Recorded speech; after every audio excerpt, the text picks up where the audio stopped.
আমার দেশের কত ধনী আল্লাহ পাওয়ার জন্য মাহে রমজান আসলে মক্কায় দৌড়ায়, মদিনায় যায়, কয় মক্কায় নামাজ পড়বো, মদিনায় নামাজ পড়বো। এক রাকাত নামাজে 1,00,000 রাকাতের সওয়াব, এক রাকাত নামাজে 50,000 রাকাতের সওয়াব।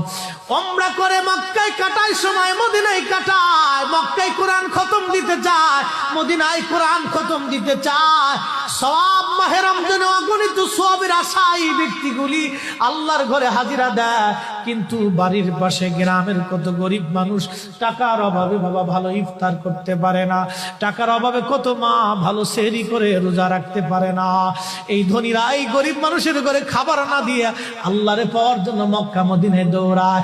আল্লাহ ডাক দেখো, বান্দা একবার মরে দেখ, কায়দা মতো জুতা দিয়ে পিটামো, আমার বান্দারা না খায় ইফতার করবে, আর তুই আল্লাহ পাওয়ার জন্য মক্কায় আইছো, এমন আল্লাহ আমি ধরা দেব না।